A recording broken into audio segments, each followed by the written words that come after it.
चलिए बच्चों, आज हम आगे पढ़ते हैं। हमने कल वहाँ तक पढ़ लिया था जहाँ पर उसमें वो ये बताते हैं कि वो चलता जाता है और फिर वो वहाँ पर खो जाता है। यहाँ तक हमने पढ़ लिया था, ठीक है ना।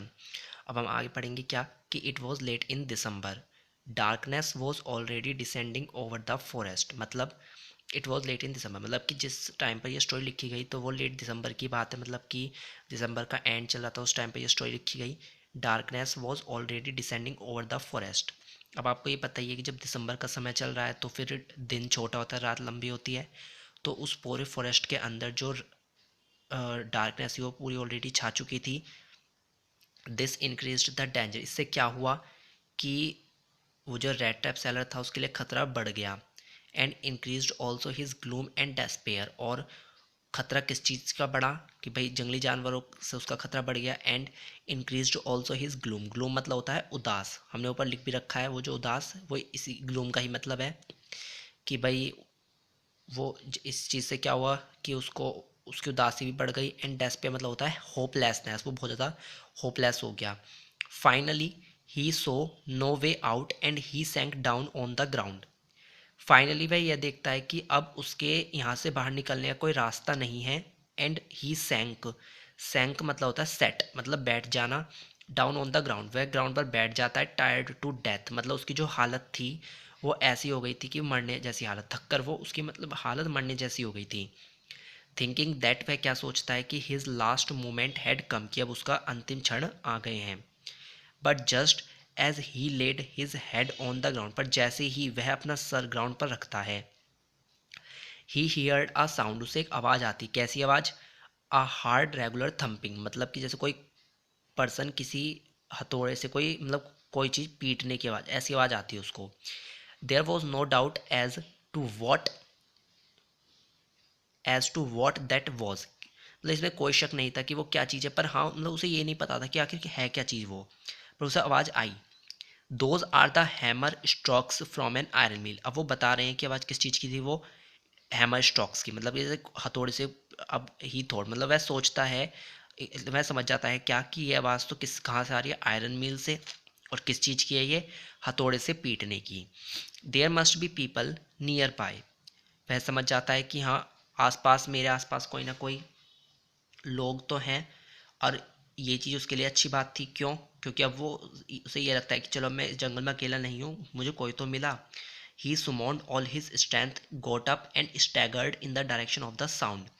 सुमोन्ड मतलब होता है गैदर्ड, मतलब इकट्ठा करना। देखो हमने सुमोन्ड के ऊपर लिख भी रखा है गैदर्ड, तो मतलब उसमें जितनी भी स्ट्रेंथ, मतलब स्ट्रेंथ मतलब होता है ताकत, जितनी भी ताकत थी वो उसको गैदर्ड मतलब इकट्ठा करता है। गोट अप उठता है, and staggered in the direction of the sound, और उस जहाँ से वो आवाज़ आ रही थी उस डायरेक्शन में वो चलने लगता है, ठीक है।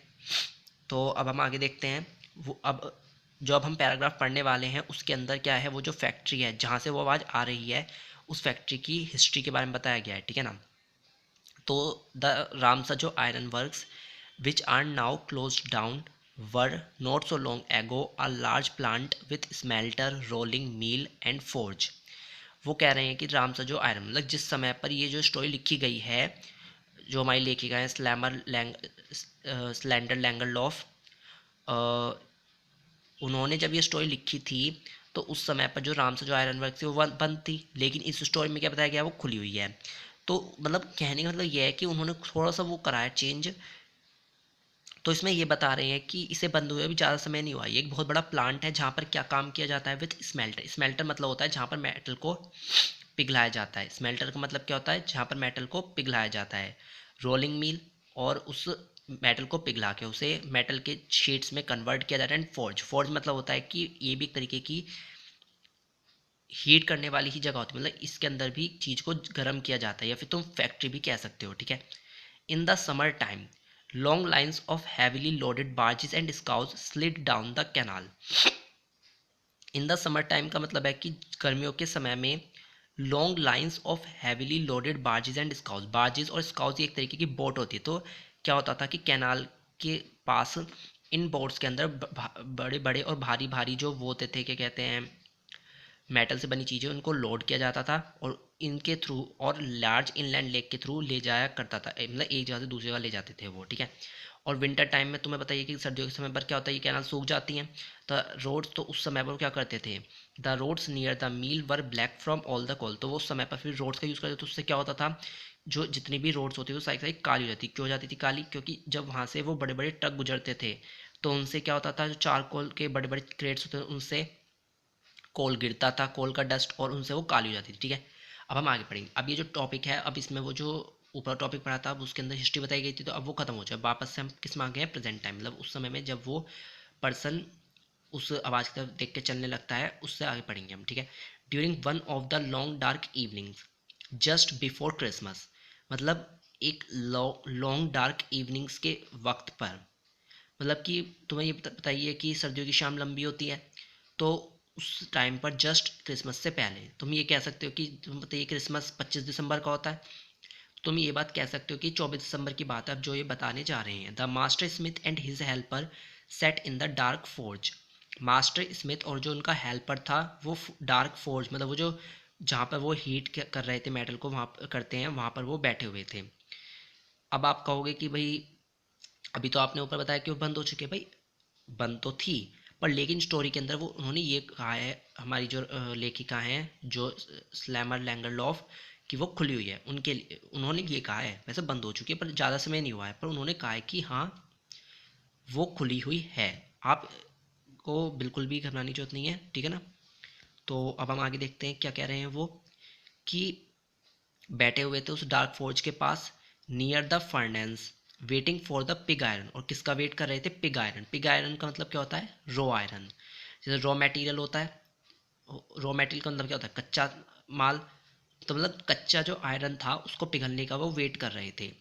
Which had been put in the fire, ताकि वो उसको आग में रख सकें और उससे तैयार कर सकें एनविल। एनविल एक तरीके से सब्सटेंस होता है, उसे उसमें बना सकें। ठीक है, every now and then one of them got up to steer the glowing mass with a long iron ball, हर बार थोड़ी थोड़ी देर में दोनों में से कोई ना कोई उठकर उस वो जो एक लंबी आयरन बार के साथ उस फर्नेंस के पास जाता, वो जहाँ पर वो आयरन पिघल रहा था, और भट्टी जो थी उसके पास, उस फोर्ज के पास जाता और उसे हिलाता, और रिटर्निंग इन द, ताकि वो सही तरीके से मिल जाए। ठीक है ना, returning in a few moments, और जब वो थोड़ी बहुत देर बाद वापस आता जो भी, dripping with perspiration, dripping with perspiration मतलब पसीने में एकदम भीग जाते, through as was the custom, क्योंकि एकदम लाजमी बात, मतलब ऐसी बात जिसके लिए हम बिल्कुल आश्चर्य ना हो, ऐसी बात थी। क्यों, जो तुम्हें बताइए कि तुम किसी बहुत ज़्यादा कहीं आग लग रही है और तुम उसके पास जब जाओगे तो पसीने में भीगोगी, सही बात।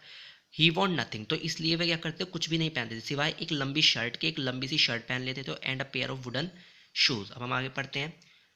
All the time there were many sounds to be heard in the forge, हर समय पर उस फोर्ज के अंदर से एक बहुत तेजी तेजी से आवाज़ आती थी। अब वो आवाज़ बताने क्यों आती थी, द बिग बैलोज, बैलोज का मतलब क्या होता है, बैलोज का मतलब होता है कि वो हवा फूंकना, मतलब कि जब फर्नेंस में तुम्हें आग लगानी है अगर, तो उसमें क्या होगा, तुम्हें हवा देनी पड़ेगी, तो जब हवा फूंकते थे तो उसकी आवाज़ आती थी एक तो। And the burning coal cracked, मतलब कि जो कोल चलाने के, मतलब कोयले को जलाने के लिए उसे तोड़ना पड़ता था, तो इसकी आवाज़ आती थी। The fire boy shovelled charcoal into the maw of the furnace with a great deal of clatter. आगे वो कह रहे हैं कि जो फायर बॉय था, फायर बॉय यहाँ पर कौन है, वो जो ऊपर हमने बताए थे कि दो मैन थे यहाँ पर, the master smith and his helper, इन दो में जो हेल्पर है उसी हेल्पर को फायर बॉय कहा गया है। शोवल्ड charcoal into the maw of the furnace, मो ऑफ द फर्नेंस मतलब जो फर्नेंस का मुंह था उसमें वो क्या करता था, जब चारकोल को गिरता था, किससे, शोवल्ड मतलब होता है फावड़े, फावड़े से, तो with a great deal of CLAT, तो उस समय पर भी बहुत तेजी से आवाज़ आया करती थी।